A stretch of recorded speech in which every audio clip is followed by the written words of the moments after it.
అండి. ఈరోజు నేనైతే ఉర్లగడ్డ టమోటా కర్రీ అయితే చేస్తున్నానండి.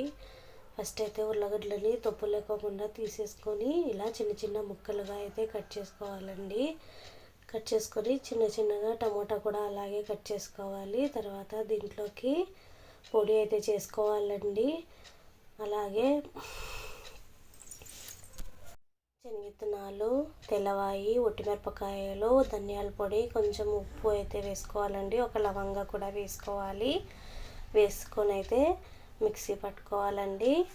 మిక్సీని అయితే గరగరగా అయితే పట్టుకోకూడదు, కొంచెం మెత్తగానే అనేది పట్టుకోవాలి. తర్వాత ఆయిల్ వేసుకొని తర్వాత గింజలు అయితే వేసుకోవాలండి. ఈ రెసిపీ అనేది చాలా టేస్టీగా ఉంటుందండి. చాలా చాలా బాగుంటుంది. ఉర్లగడ్డ తినే వాళ్ళకైతే చాలా ఇష్టపడతారండి. చాలా చాలా బాగుంటుంది ఈ రెసిపీ అనేది. తర్వాత ఉర్లగడ్డలు చిన్న చిన్నగా తరుక్కుంటాం కదండి, అవి కూడా వేసేసుకోవాలి. వేసేసుకొని బాగా అయితే మగ్గించుకోవాలి. మెత్తగా అయ్యేంత వరకు మగ్గించుకోవాలి. అలాగే టమోటా కూడా వేసుకోవాలి. వేసుకొని కొద్దిగా వాటర్ అనేది వేసుకోవాలండి. వాటర్ అనేది వేసుకొని బాగా అయితే మగ్గించుకోవాలి. బాగా కొంచెం మెత్తగా అయ్యేంత వరకు అయితే మగ్గించుకోవాలండి. కొద్ది కొద్దిగా వాటర్ వేసుకుంటూ మగ్గించుకోవాలి.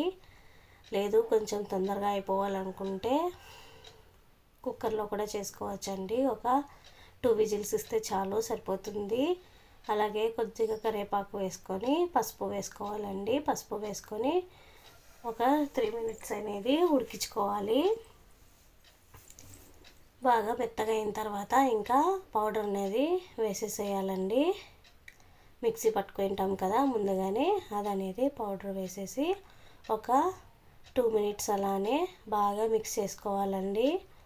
మిక్స్ చేసుకొని ఇంకొద్దిగా వాటర్ అనేది వేసుకోవాలి. మీ గ్రేవీని బట్టి వేసుకోవాలండి. గ్రేవీ థిక్గా కావాలనుకుంటే కొద్దిగా వాటర్ వేసుకోవాలి. లేదు పలసగా కావాలనుకుంటే కొద్దిగా వాటర్ అనేది ఎక్కువ వేసుకోవాలండి. మీ గ్రేవీ కన్సిస్టెన్సీని బట్టి వాటర్ అనేది వేసుకోవాలి. అంతేనండి. ఒక 3 మినిట్స్ అలాగా బాగా ఉడికించుకుంటే అంతేనండి, ఉర్లగడ్డ టమోటా కర్రీ అయితే రెడీ అయిపోతుంది. చాలా టేస్టీగా ఉంటుంది. ట్రై చేయండి, చాలా చాలా బాగుంటుంది. ప్లీజ్ సబ్స్క్రైబ్ చేసుకోండి.